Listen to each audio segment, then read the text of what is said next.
জানবেন। পিতের ব্যাখ্যা। এইবার বলছি কারণটা কোথায়। এখানে তিনটে কারণ মেনলি দেখা যায়। কিরকম? এক নম্বর কারণ হচ্ছে প্ল্যান্ট ওই কম্বিনেশনে ওই বিজনেসটা পারমিট করছে তো, এক নম্বর কারণ। কম্বিনেশন যদি বলো ওই বিজনেসটা পারমিট করছে না, তাহলেও কিছু করা যায়, ওটাই পরে আসছি। এক নম্বর কারণ হচ্ছে আগে দেখতে হবে যে তার পারমিট করছে কিনা ওই ব্যবসা, এক নম্বর। দু নম্বর, সে ধরুন পারমিট করে গেল, তার মানে প্রথম স্টেপ কিন্তু পার হয়ে গেলেন। আচ্ছা, দ্বিতীয় স্টেপ, বর্তমান যে টাইমিং এর ওপর দিয়ে আপনি যাচ্ছেন সেই টাইমিং ওই বিজনেসকে সাপোর্ট করে তো।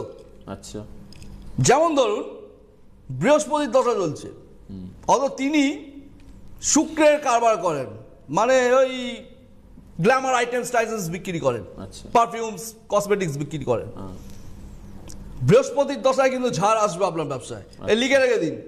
অনেকে বলতে পারে আপনার খুব ভালো টাইম চলছে, আচ্ছা। কারণ প্রোডাক্টটাও দেখার বিষয় রয়েছে। হ্যাঁ, আচ্ছা, দু নম্বর ধরুন আপনার ভালো টাইমই চলছে, তাহলে সেকেন্ড স্টেপটা পার হয়ে গেল। আচ্ছা, তিন নম্বর স্টেপ, ভাইটাল স্টেপ, যে প্রোডাক্ট নিয়ে ব্যবসা করছেন আপনার বাস্তুতে ওই প্রোডাক্টের ডিগ্রি ঠিক আছে তো।